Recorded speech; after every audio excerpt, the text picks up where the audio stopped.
සුබ දවසක් හැමෝටම. ඉතින් අද මම මේ වීඩියෝ එකෙන් ඔයාලත් එක්ක බෙදා ගන්න හිතුවේ ඔයාලට රජයේ කැම්පස් එකක මෙඩිකල් ලැබොරටරි සයන්ස්, ෆාමසි, ෆිසියෝതെරපි එහෙමත් නැත්නම් රේඩියෝග්‍රැෆි වගේ ඇලයිඩ් හෙල්ත් සයන්ස් ඩිග්‍රීස් වලට යන්න මොන වගේ සෙට් ස්කෝර් එකක් තියෙන්න ඕනි කියලා තමයි අද මම මේ වීඩියෝ එකෙන් ඔයාලත් එක්ක බෙදා ගන්න යන්නේ.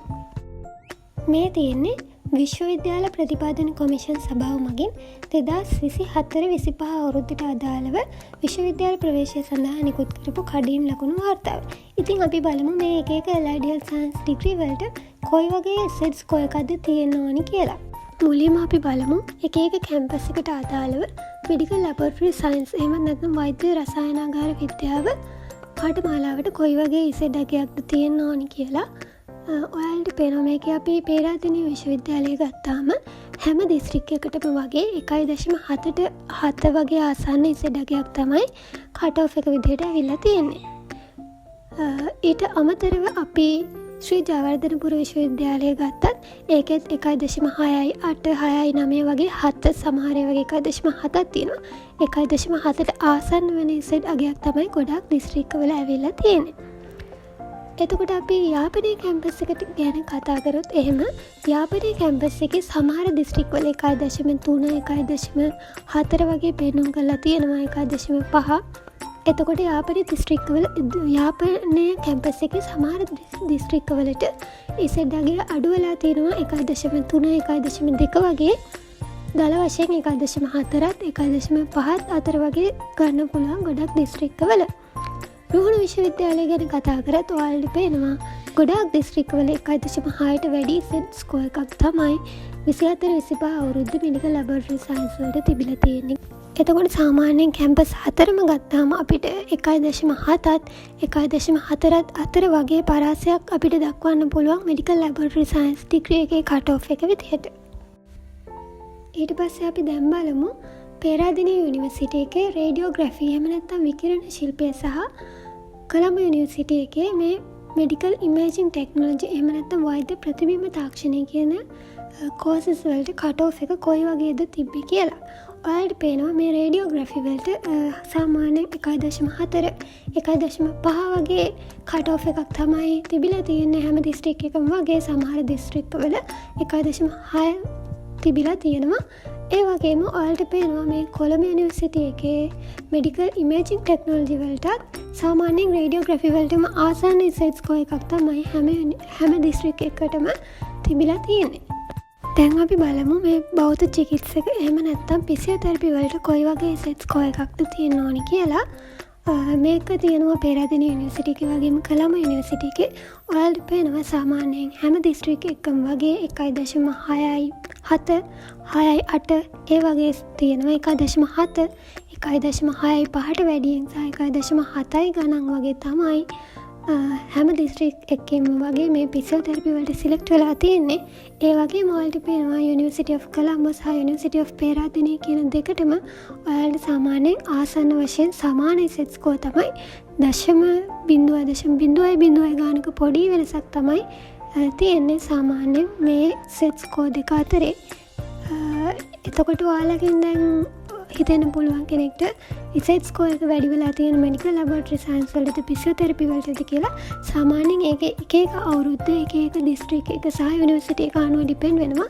ළමයි වැඩි ප්‍රමාණයක් ඒ අවුරුද්ද ඉල්ලලා තියෙන මොන කෝස් එකද ඒ දිස්ත්‍රික්කයට අදාළව කියන එක අනුව තමයි මේ ඉසෙට් ස්කෝර් එක වෙනස් වෙන්නේ. ඉතින් ඔයාලා කැමති එක අනුව තෝරගන්න පුළුවන් මොකද්ද මෙඩිකල් ලැබොරටරි සයන්ස්ද ෆිසියෝതെරපිද කියලා. ආසන්න වශයෙන් මේ දෙකටම ටිකක් විතර සමාන සහ සමහර අවුරුදු වල මෙඩිකල් ලැබොරටරි සයන්ස් වලට වැඩි වෙනවා. සමහර අවුරුදු වල ෆිසියෝതെරපි වලට වැඩි වෙනවා. ඊට පස්සේ මේ ඔකියුපේෂනල් තෙරපි එහෙම නැත්නම් මේ වෘත්තීය චිකිත්සාව කියන ඩිග්‍රී එක ගැන කතා කරොත් මේක තියෙන්නේ කැලණිය යුනිවර්සිටි එකේ. සාමාන්‍යයෙන් ඉසෙට් ස්කෝර් එක 1.3 1.4 වගේ තමයි තියෙන්නේ. සමහර දිස්ත්‍රික්කවල 1.2 ගණනුත් ගිහිලා තියෙනවා කියලා ඔයාලට පේනවා. ඊට පස්සේ මේ ශ්‍රී ජයවර්ධනපුර යුනිවර්සිටි එකේ තියෙන ඔප්ටෝමෙට්‍රි එහෙම නැත්නම් මේ දෘෂ්ටිමිතිය කියන ඩිග්‍රී එක ගැන කතා කරොත් සාමාන්‍යයෙන් හැම දිස්ත්‍රික්කයකම වගේ 1.4යි ගණන් 1.5යි ගණන් අතර වගේ තමයි කට් ඔෆ් වැලියු එක තිබිලා තියෙන්නේ මේ අවුරුද්දට අදාළව. ඊට පස්සේ අපි බලමු මේ නර්සිං ඩිග්‍රී එක කොයි වගේද වෙනස් වෙන්නේ කියලා. නර්සිං ඩිග්‍රී එක ගැන කතා කරොත් සාමාන්‍යයෙන් කොළඹ යුනිවර්සිටි එකේ 1.3 වගේ ආසන්න සෙට් ස්කෝර් එකක් තමයි හැම දිස්ත්‍රික් එකකම වගේ තියෙන්නේ. පේරාදෙණිය යුනිවර්සිටි එක ගැන කතා කරාම පේරාදෙණිය යුනිවර්සිටි එකේ 1.2 සමහර දිස්ත්‍රික් වල 1.3 වගේ තියෙනවා. ඊට පස්සේ අපි ශ්‍රී ජයවර්ධනපුර යුනිවර්සිටි එක ගැන කතා කරත් ඒකෙත් ඔයාලට පේනවා 1.2 1.3 පේරාදෙණියට ආසන්නව සමාන කට් ඔෆ් වැලියුස් තමයි ඇවිල්ලා තියෙන්නේ. ඊට පස්සේ අපි මේ රුහුණ සහ යාපනය යුනිවර්සිටිස් දෙක ගැන කතා කරොත් රුහුණ සහ යාපනය කියන යුනිවර්සිටිස් දෙකේම සාමාන්‍යයෙන් 1.0 1.1 වගේ ආසන්නව තමයි සෙට් ස්කෝර් වෙනස් වෙලා තියෙන්නේ. ඊස්ටර්න් යුනිවර්සිටි එකේ සාමාන්‍ය 0.7 0.8 0.9 මෙන්න මේ වගේ සෙට්ස් අගයන් තමයි නර්සිං ඩිග්‍රී එකට වෙනස් වෙලා තියෙන්නේ. ඊට පස්සේ අපි බලමු ෆාමසි ඩිග්‍රී එක ගැන. ෆාමසි ඩිග්‍රී එක ගත්තාම සාමාන්‍යයෙන් පේරාදෙණිය යුනිවර්සිටි එකේ 1.6 ගණන් වගේ තමයි කට් ඔෆ් වැලියුස් ගිහිල්ලා තියෙන හැම දිස්ත්‍රික් එකකටම වගේ. ඊට පස්සේ අපි ශ්‍රී ජයවර්ධනපුර යුනිවර්සිටි එක ගැන කතා කරත් ඒකෙත් 1.5 1.6 වගේ සෙට් ස්කෝර් තමයි ගිහින් තියෙන්නේ. රුහුණ සහ යාපන යුනිවර්සිටිස් ගත්තත් සාමාන්‍යයෙන් 1.5 1.4 වගේ වගේ සෙට් ස්කෝර් තමයි ෆාමසි ඩිග්‍රී එකට අදාළව ඇවිල්ලා තියෙන්නේ.